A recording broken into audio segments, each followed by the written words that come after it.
Welcome again to The Global African. I'm your host, Bill Fletcher, and tonight with our panel of experts, we're going to be looking at very important issues. We'll also have an on-the-ground report from a demonstration in Annapolis, Maryland against police brutality. Stick with us, we'll be right back.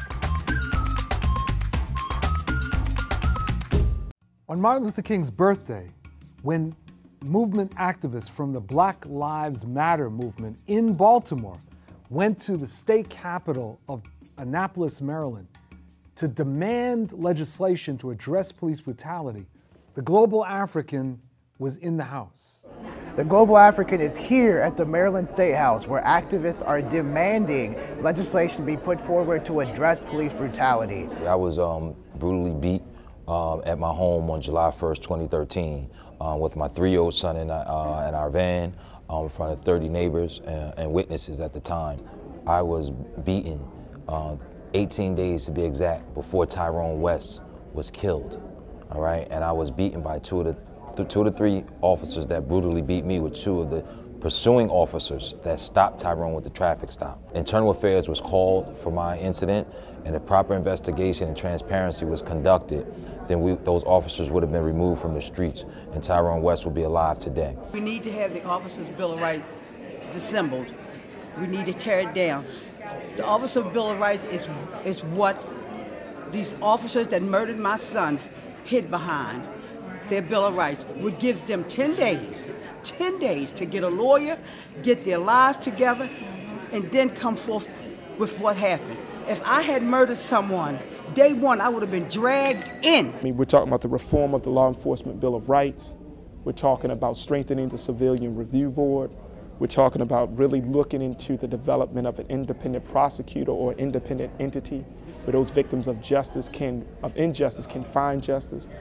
Well, I think the issue was abandoned, and I think that especially in the 80s was probably the decade when law enforcement severely began to change its practices and began kind of an attack, hyper-policing in certain communities of color, poor, impoverished, more impoverished neighborhoods and communities of color. These actions come under the context of a national day of action that's taking place on the birthday of Martin Luther King Jr. This protest falls right in line with where Dr. King would have been had he lived to this day. Protesting police brutality, protesting the way African American males in particular are being treated by the police. So it's significant that we're here today on his actual birthday to lift our voices together with a new generation of protest leaders. Well, King's legacy has been watered down. A lot of people don't understand that King was someone who challenged all forms of injustice, all forms of institutional racism, white supremacy, militarism, challenged issues of poverty. So this demonstration is really in the spirit of Dr. King, his unrelenting spirit of challenging injustices wherever they are. If King was here, he would be standing with us, and that's the message we wanted to get across. Dr. King be celebrating today? Would Dr. King, what would Dr. King do? And for our discussion, we're joined by James Early, who is a board member of the Institute for Policy Studies and the Real News Network. We're also joined by Princess Black, a Washington, D.C. historian, librarian, and keen student of Black politics and culture on the African continent and in Black America. I want to welcome you both to the Global African. Thank you. So, is there an international, you're an activist in the Black Lives Matter movement. Is there an international aspect to this, or is there to that movement, or is that movement domestic? It's building. It's building. A lot of people are working internationally, just not on a larger scale as we wish, but I think slowly we will filter and flourish over into those spaces because it's important, and we see the connections between here and Nigeria and Cameroon and Niger and even Paris, because there are Black people in Paris as well. Right. So I think one of the problems in our generation and what we're trying to do is garner more support, because it takes a lot of work and travel and all of those things to build those relationships. And a lot of us are under or unemployed, so we're working to build that collective where we can support each other into those spaces. I would agree with Princess on this. I think a key responsibility of the younger generation of activists who are leading these movements is to begin to map where black people are and find the content. For example, on the issue of Black Lives Matter, Ferguson ran like a virus through the American continent. I got calls from Telesur in Brazil and Cuba and other places. And people are beginning to say, but look at the incarcerated in Brazil, look at the incarcerated in Cuba, look at them in Colombia, look at them throughout the Americans. They're disproportionately black and are indigenous. So they are making the connection. I think we've had those connections in the past. When you look back at the Black Power movement, it was a global movement. That's right. It's just something that has been reduced down to leather jackets and afros here in our space. And people weren't thinking of, you know, that connection on a global level. When you look at like back in the late 60s, early 70s, there was the whole mugging thing going on. And that was a worldwide piece of propaganda about people of color being muggers. And they were using that to imprison us and trap us. And there were Black Power movements all over the world. I think you're on to something here, because even with the Civil Rights Movement, let's remember, what became the freedom anthem of the entire world? We shall overcome. Solzhenitsyn and all of those people in Russia were, they appropriated that. And I think it is, as you point out, a matter of us reminding ourselves that not only do Black lives matter, but because we are in the heart of the so-called most powerful nation and the one who has done the most egregious things in the world, and who have also provided some extraordinary virtues and benefits to the world, that we're not just another black community. There's a particularity of living in the United States. It doesn't make us better, but it does raise the responsibility that we have, not to just look inward, but to take a responsibility outward vis-a-vis foreign policy, for example, the kind of things that when Trans-Africa Forum was actually functioning, when Bill was there and Randall Robinson, the founder, we really had ways in which that came through. The Institute of the Black World 21st Century, which is a new organization who brings together popular fronts, is beginning to look internationally as well on this issue of how to help convene and connect the diaspora. And Black Lives Matter is another one of those nodes in that expanding network. There were these demonstrations, protests in Niger that were a response to the way that France responded to the killings in Paris. I'm interested in actually us talking about the killings in Paris and the global response. I'm sure that you join with me in condemning all forms of terrorism, but there was what I felt was missing from much of the discussion, certainly in the mainstream, was a real examination of the condition of people of African descent in France, whether they are Muslim or not, whether they're from North Africa or Sub-Saharan Africa. They are a sub-citizenry. And there wasn't a lot of discussion about that. I mean, this was simply painted in terms of religious fanaticism, which doesn't just happen with us. I mean, like Northern Ireland has often been treated as just religious fanaticism as opposed to a national liberation struggle. But this really struck me, that you have these populations in France that are and have been for generations treated like dogs. They are there, they're not just off the boat. They're very much a part of what it is in France, yet they are not treated as French. And so why should it actually surprise anybody that when you have certain kinds of provocative material that people are going to just go off? Well, not only do we should condemn terrorism, I think we should be critical of any form of fanaticism. Right.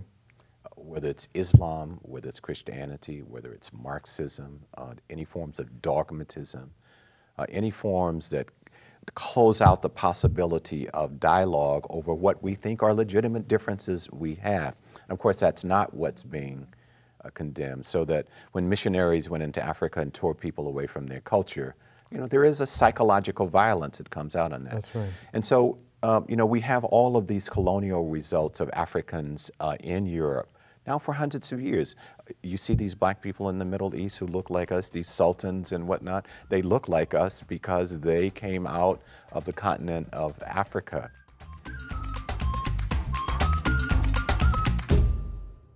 State of the Union address. I was struck in listening to it that Obama, in my opinion, continues to be the best mainstream political speaker out there. But that said, I mean, there were a number of things going through my head, right? I'm saying, well, it's not a terrible speech, but why wasn't it given 6 years ago? First, middle-class economics means helping working families feel more secure in a world of constant change. It means helping folks afford childcare, college, health care, a home, retirement. And my budget will address each of these issues, lowering the taxes of working families and putting thousands of dollars back into their pockets each year. And, you know, it's interesting that, I mean, the economy is improving in many respects, but for a lot of regular people, it's not. And there was no acknowledgement of that. And then it just sort of, you know, just kind of flew over the Trans-Pacific Partnership. And what did you think? Well, first, I'll say that Obama never speaks to the underclass. His conversation is always centered around the middle class. And me personally, I'm from the E. Franklin Fraser School of Thought. I don't believe in the middle class. So these conversations that he's having, I'm trying to figure out who he's speaking to specifically, because for me, it's a mythical population of people. Most people that I know, including myself, and I have 3 jobs, the economy is not improving for me. Mm-hmm. Gas prices are down, but living in the Washington, D.C. metropolitan area, it costs more to ride the train than it does for a gallon of gas right now. So economy is not improving on my end. And to speak to your point that he is one of the greatest political speakers of my time and many times, he kind of reminds me of a preacher. He's a great orator, and so on Sunday he has many things to say, but throughout the rest of the week we're looking for him to show up, and he's not there. Well, I think it's a really, first of all, I agree with your points, but I think it's a really deceptive proposition. This is a narrative about politics. It is not politics. It is really not, politics is about the negotiation of power that informs material circumstances of life, and the uplift, the spiritual dimensions, the feel-good dimensions. But he is quite an orator. He is quite artful. The State of the Union is somewhat of a misnomer. We do want to talk about the nation as a whole, but if we don't talk about the disunion in the State of the Union, which he did not talk about, then we're following a narrative that they all use, a trope of the middle class, which both the Republicans speak to as well. But the fact of the matter is, we just had a recent report that 50% of public school children are living in poverty. Right. And so the index of democracy, that is ordinary people participating, putting their imaginations, their voices about what the negotiation should be, we have left them out. We need to measure that by who are the least of us, whose voices are not in the conversation, whose aspirations are not in the conversations. So there are little literary tropes, if you will, for people to talk about the middle class, when the fact of the matter is Black America, the majority of Black America, while there are people like us on television and have cars and can move about, are going down. Right. Many in white America, that no one talks about the poverty and the disadvantage in white America. That does not exist. One of the things that strikes me is that in Black America, I mean, I resent the kind of racist attacks on Obama that comes from the right and the birthers and the oathers and all that, right? But let's leave that aside for a second. In Black America, few of us stop and say, this guy is heading up a global capitalist empire. He is not there to represent us. He is a spokesperson for this global capitalist empire. And so I think it's important to put that and keep that on the table so that we are not treating this as a personal problem. In other words, it's not about whether Obama is a sellout or this or that. This is his role. This is the role in that institution. And that discussion needs to happen. And one example from the State of the Union address was about the Trans-Pacific Partnership. I mean, you know, it's like there's not a lot of people actually that know what this thing is. Right. Right. And the more that I have read about it, the more scared I get. Because I mean, really what this is it's essentially an authoritarian approach that will in fact completely turn any kind of political participation into a complete sham. Yet, you know, he's up there talking about, well, you know, there have been mistakes and problems with other trade agreements. Yeah, bud, but, you know, this was really bad. Today, our businesses export more than ever, and exporters tend to pay their workers higher wages. But as we speak, China wants to write the rules for the world's fastest growing region. That would put our workers and our businesses at a disadvantage. Why would we let that happen? We should write those rules. We should level the playing field. That's why I'm asking both parties to give me trade promotion authority to protect American workers with strong new trade deals from Asia to Europe that aren't just free, but are also fair. It's the right thing to do. I mean, I don't know, what do you guys think? Well, for me, the Trans-Pacific Partnership is the WikiLeaks dropped in February of 2011. So it's been out there bits and pieces for a few years. And I think the only people in America that are really concerned about it up until this point has been the American Library Association because of the specific piece with intellectual property. And say something about that. So there's many chapters in this, and none of them, like you said, we actually know what it entails in full. But there's a chapter on intellectual property, which is something that the American Library Association is very concerned about because it's vague. They're being negotiated privately. No one is really aware of what's going on.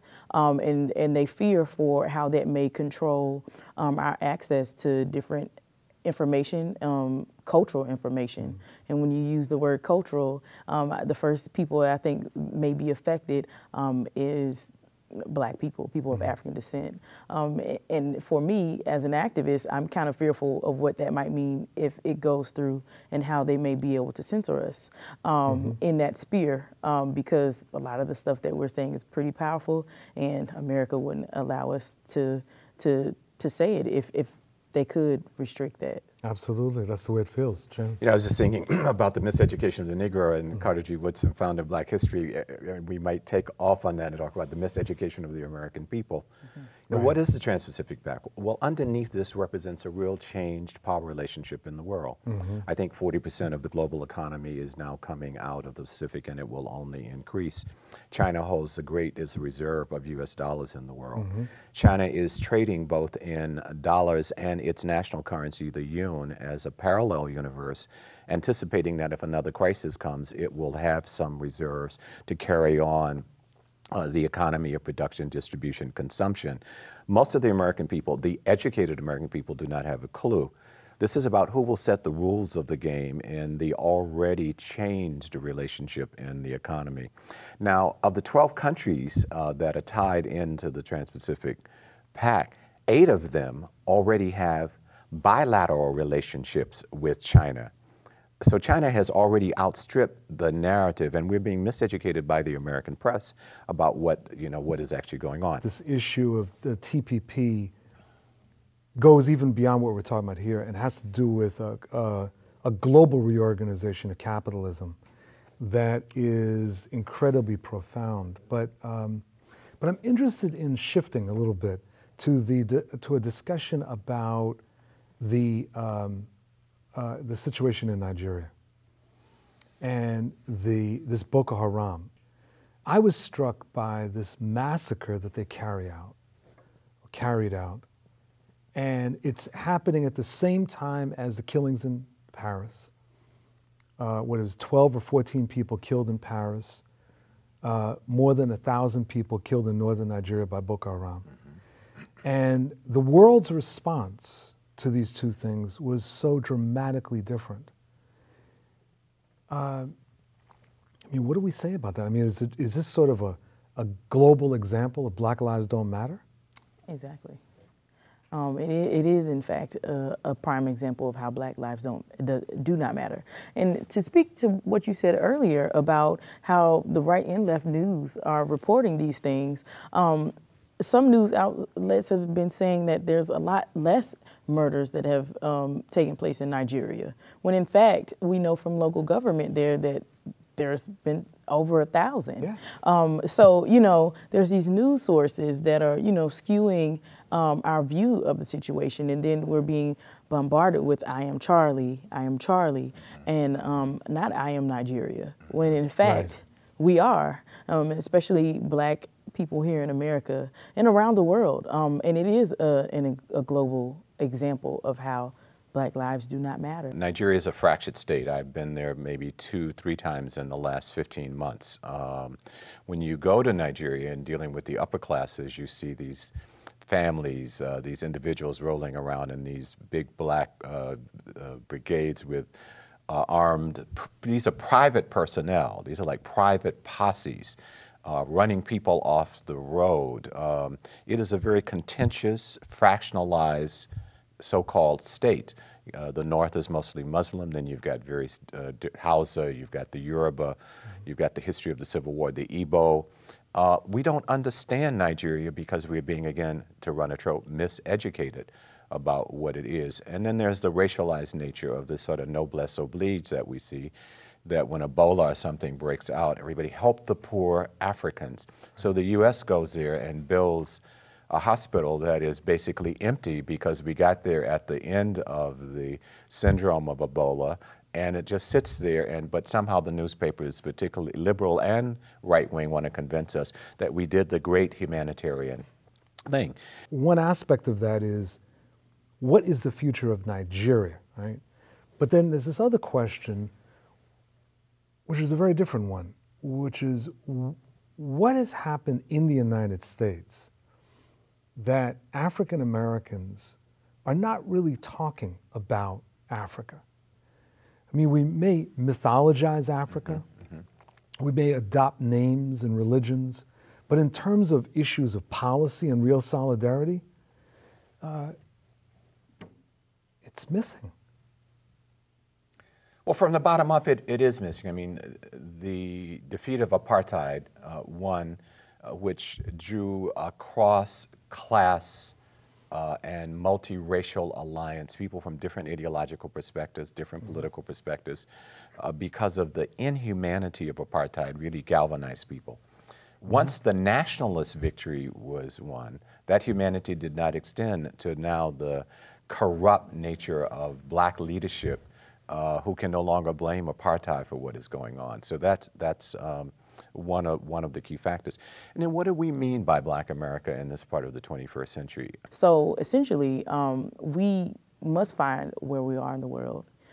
We must identify with those people because we all have a connecting problem, and that's this institution of racism and this globalized system that's working really fast at the speed of lightning right now, in terms of grabbing and gripping our resources wherever they are, mainly in Africa.